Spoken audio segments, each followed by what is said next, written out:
Simplicity comes in many different shapes, and it's a useful practice for drawing closer to God. Welcome to the Parable Podcast. I'm your host, Danielle Zapchenk, and today I'd love to share with you one of my recent messages from our home church, a series called Your Sacred Path. Please enjoy this message wherever it may find you today. You know, one of my favorite shows is The Office. And as the finale aired, the character Andy Bernard, he said, "I wish there was a way to know you're in the good old days before you've actually left them."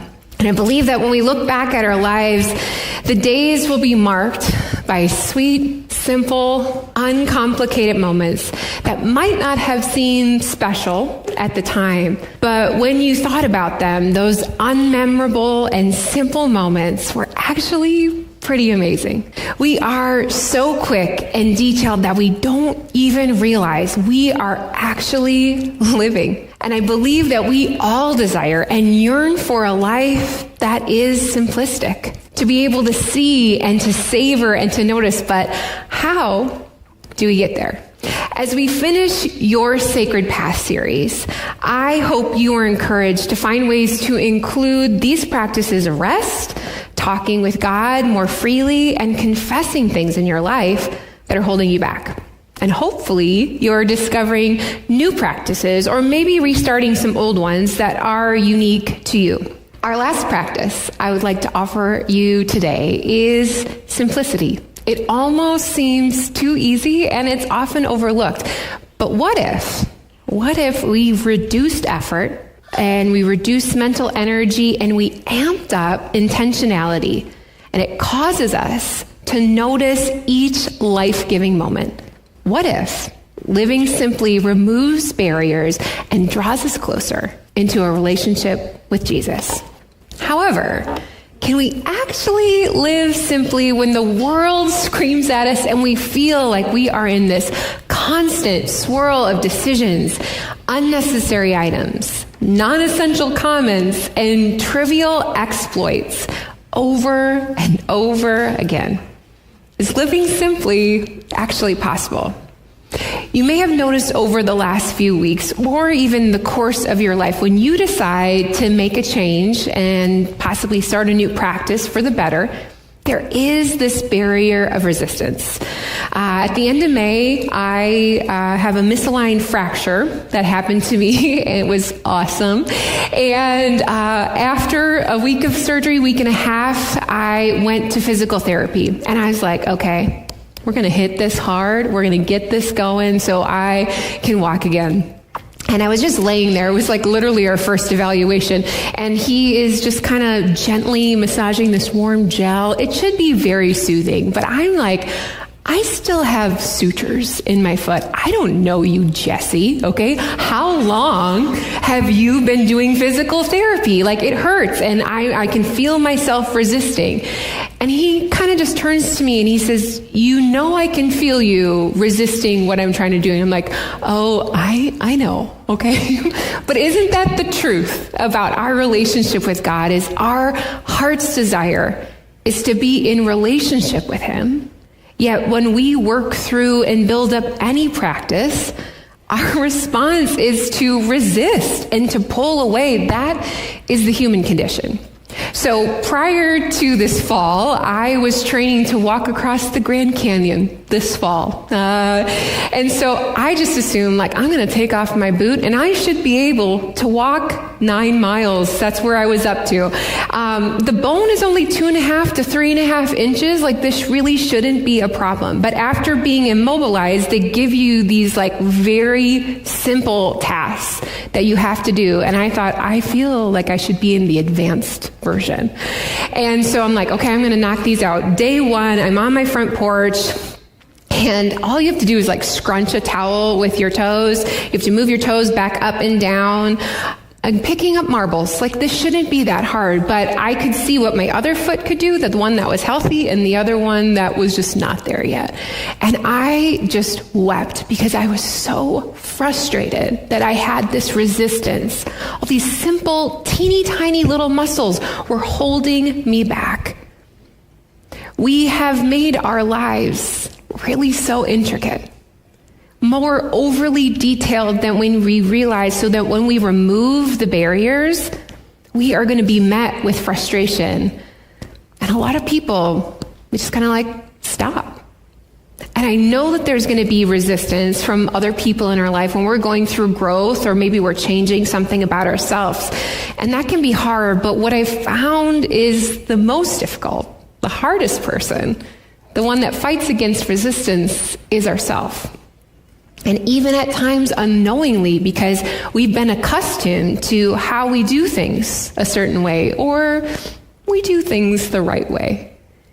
If we want to practice living more simply, it starts with ourselves. So before we step into any practice that we want to embark on, we have to remind ourselves there is going to be resistance, and that's okay. It's totally normal. And as we hit that barrier, it provides us a chance to stop, to listen, and to hear what's actually going on the inside. So I want you to ask yourself, what am I wanting to resist in this moment? Is this pulling away from my busy schedule? Does it feel uncomfortable? Maybe we feel like, I don't understand how to do this at all. Am I being lazy? Naming it is important because it can change from day to day and season to season of our life. Simplicity comes in many shapes, and it's not just about cleaning out your junk drawer or eating a certain kind of food. Naming that resistance helps us recognize the areas in our life that we built up these barriers, and so we can break through them. Through practices we can use so that we can draw closer to Jesus. So I created a fun acronym for you all. I don't expect you to memorize this, but it helps us in a little bit of retraining. My hope is that one of these tactics will resonate with you so you can feel like you have a good grasp and just scratch the surface on living simply, so we can draw us closer to Jesus. And it allows us to have more room for God in our lives. So the first one is S, as you can figure out how simple is spelled. It is start small and specific. And you may have heard the phrase, keep it simple, stupid. It was associated with Kelly Johnson. He was one of the most talented and prolific aircraft engineers in the history of aviation. In the 1930s, Johnson and his team developed the advanced twin-engine fighter, the P-38 Lightning. And that went on to produce 10,000 P-38s for World War II, and it was heavily involved in that time.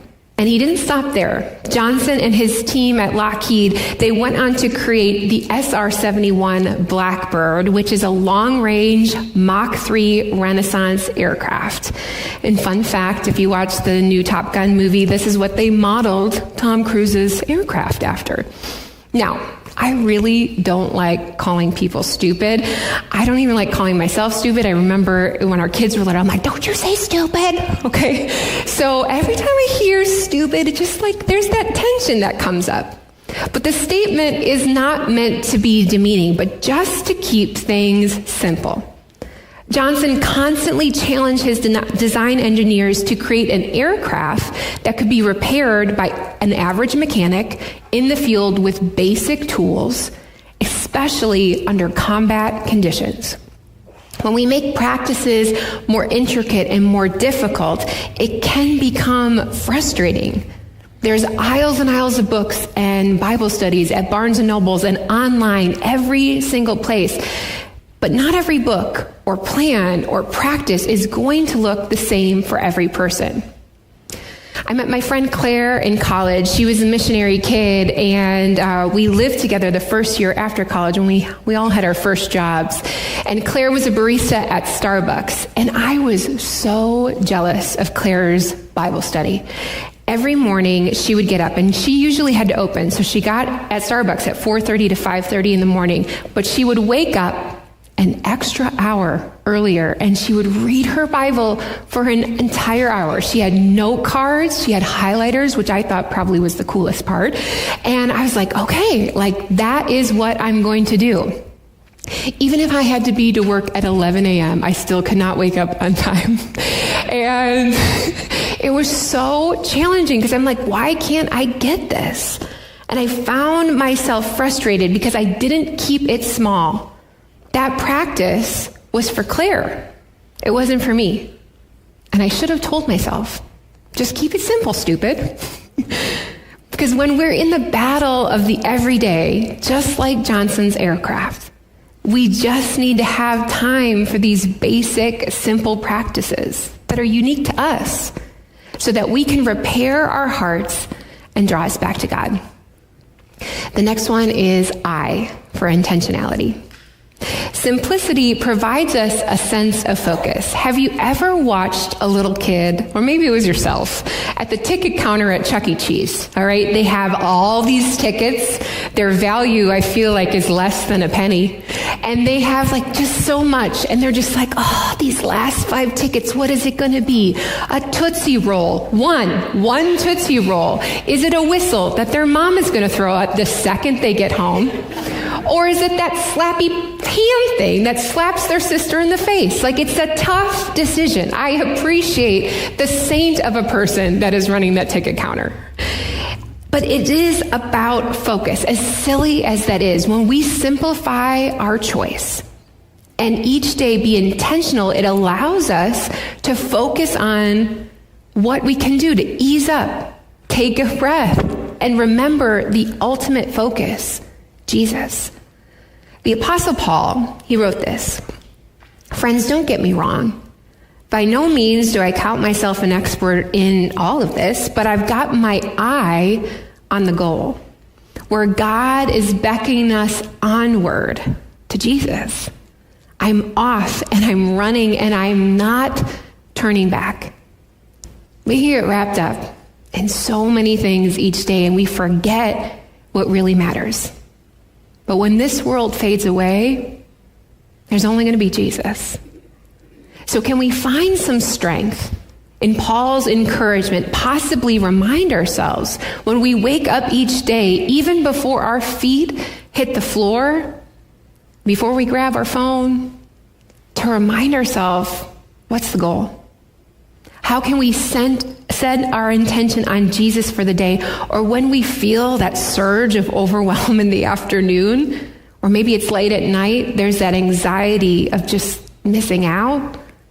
Simply think and refocus our intention, running towards Jesus. And you know what? He is cheering us on every step of the way. We're running, or maybe sometimes we're limping. And it's that simple act to keep us from chipping away at those barriers that we have created, and it draws us closer into our unmistakably clear relationship with Jesus. The next one is M, for mental energy. Do you know that you have worms in your brain? Okay, before you freak out and ask for a doctor, let me tell you this. In 2020, the Human Connect to Me project suggested that people typically have more than 6,000 thoughts a day. If you see the amount of tabs that I have open on my computer and my phone, you would highly agree at that. So how did they do this? Well, they used brain imaging to track when new thoughts began. The participants were either resting or they were watching a movie. And those transitions, they trigger brain worms, just like our spontaneous thoughts, that they can see where one thought ends and another one begins. That's a lot of bandwidth for 6,000 different directions every single day. And it's actually quite amazing on what goes on up there.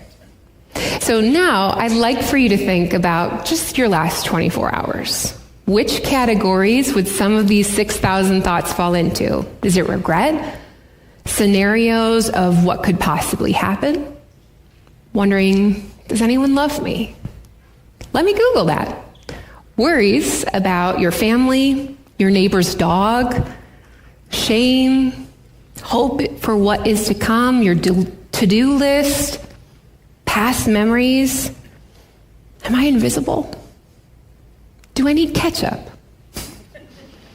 Is just crying out in prayer.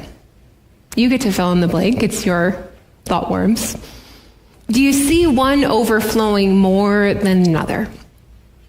The Apostle Peter wrote this: "Since God cares for you, Let him carry all of your burdens and worries, and most importantly, be disciplined and stay on guard. Your enemy, the devil, is prowling around outside like a roaring lion, just waiting and hoping for the chance to devour someone.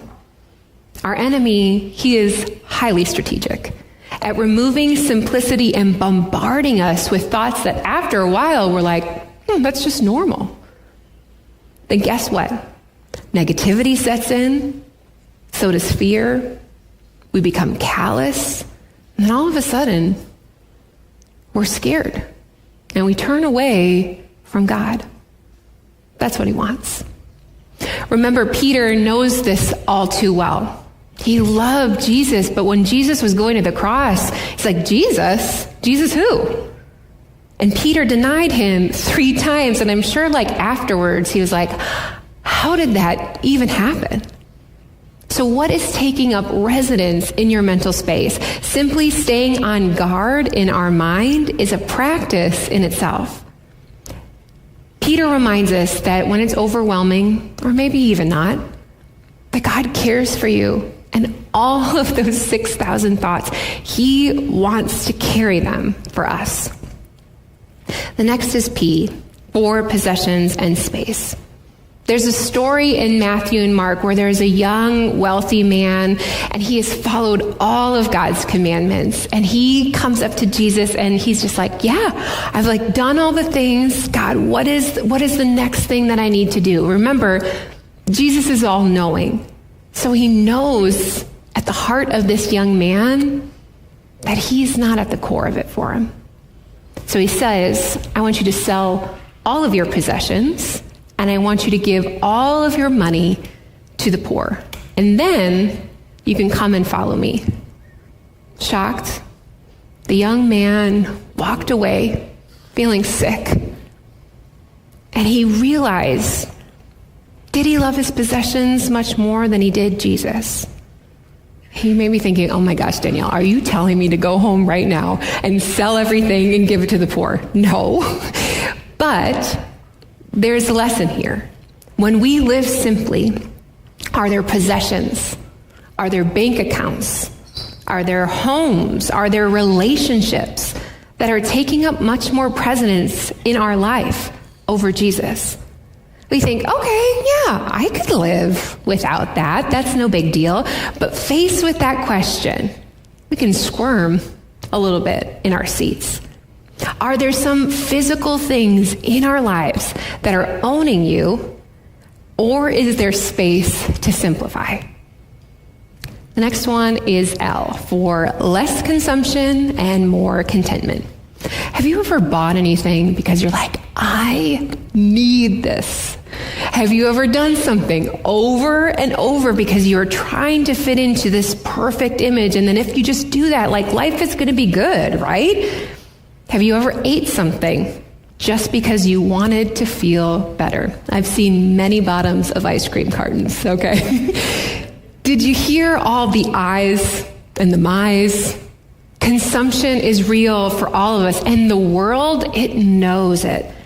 Just the last Amazon Prime Day alone, it generated a total of $24.1 billion. Trust me, they were banking on your consumption over contentment. Living simply is choosing less consumption and more contentment. And Paul, he wrote this to his friend Timothy as he was trying to confront some really difficult things that were going on in a church. He said, if we have food and clothing, we will be content with that. The word content in Greek translates to the word substance. And God wants to give us our lives that there's one of substance. But we regularly consume a fast food diet of faith because it's fast, it's quick, tastes good in the moment, but it doesn't actually fill us up. And then we find other things and items and people that we hope that are going to fill this void that we have in our life.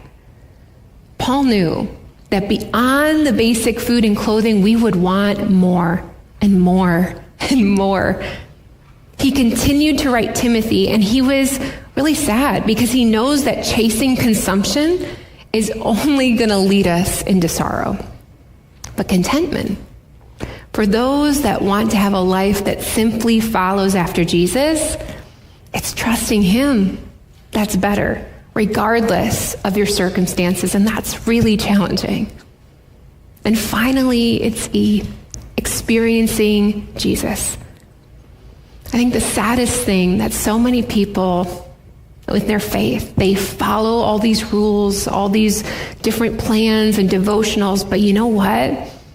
They never get to experience Jesus. It is so cool that we get to do these practices that allow us to live simply, and we get to experience the creator of the universe, God, Jesus, in our lives. It doesn't need a special template. We just have to start by asking, what am I resisting in this moment? We can easily make it harder and way more complicated than it needs to be. So here are some ideas. And again, find something that is unique to you. This is not the end-all, be-all. But first, start small and specific. That is to yourself. Like, what are the things that you enjoy, that bring you life? Whether that's painting or doodling, or maybe you just really love putting Lego sets together. Like, God can be in that with you. Invite God into whatever space that you're in, into the season. He gets to enjoy that with you as well. I for intentionality. When we are walking or driving, I want you to pick one of your favorite colors and then notice that on the outside. What that is doing is honing in like that specificity. I can do it, specificity. So that's what happens. It's like we just like go all of our 6,000 thoughts, and we want to run that race with intentionality. So as we do simple things like that, it helps us to be more intentional. M for mental energy. It is just simplifying bandwidth. One thing for me is I've turned off all notifications on my phone. You can do that for everything. I don't know if you know that. It's possible. Have a 12-year-old. They'll fix it for you. Okay. I don't know when you bought your phone. Like, I don't remember agreeing to be available 24/7. But that's one thing that you can do. Also, I have a problem. Like, I'll be watching something on TV. I'm like, I know that guy from somewhere. And then I'll Google it and be like, oh, what's that recipe? Like, my brain just goes in so many different areas. So like, just trying to just be more focused on my mental energy. P for possessions and space. I was at physical therapy, as I do most days, and the lady across from me, I don't know why she was saying this, but she's just like, you know what? I still have my Thigh Master from Suzanne Summers. And I'm like, okay, young kids, look her up. But anyways, the Thigh Master, she's like, I just can't get rid of it. And I'm like, what? Okay, so just really think about your possessions and your space. It's removing some of those physical things that are holding our attention over God. L, less consumption and more contentment. It's reducing that actual need over a want. I tell that to myself and our kids. I'm like, do you really need this, or do you just want it? Contentment is going to give you sustenance and following after God. And finally, E, for experiencing Jesus. Experiencing Jesus doesn't have to be hard. It is sitting with Jesus and laughing with friends just around the table. It is breathing. The warmth of your coffee cup in your hand. It seems so simple, right? Maybe you just feel your heartbeat, find your pulse. He created that.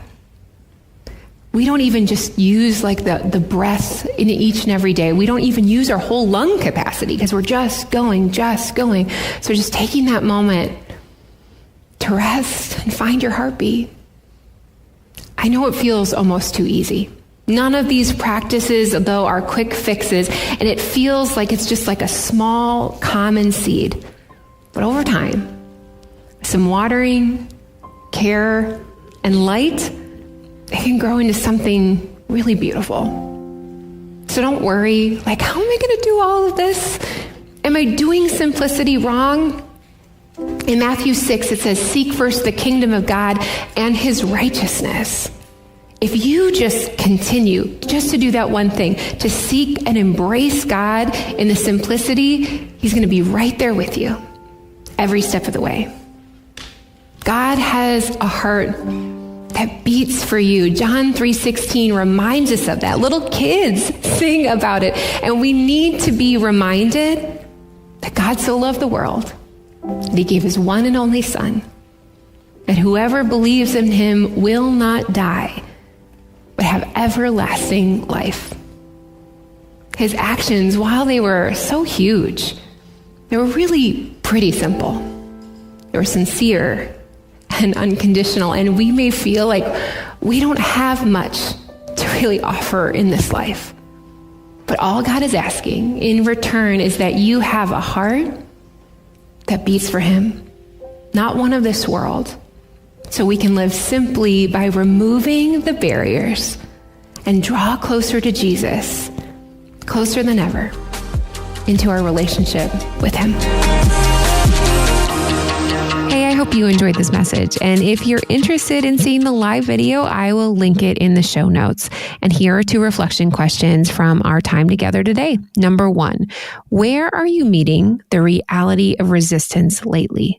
And number 2, which of the tactics can you take time to work through this week? Just as a reminder, I'd love for you to go ahead and take my listener survey. There is a link in today's show notes. And then by doing so, I'm going to give you 10 basic tips to enhance your conversations and really listen well. Next week, we're back to our regularly scheduled parable episodes with my friend Sylvia Thompson with an amazing parable story. To connect with me, simply visit DanielleZapchenk.com for details. That's going to do it for today. I appreciate you spending time with me. Remember, living simply removes barriers and draws us closer into our relationship with Jesus. We'll see you next time on the Parable Podcast.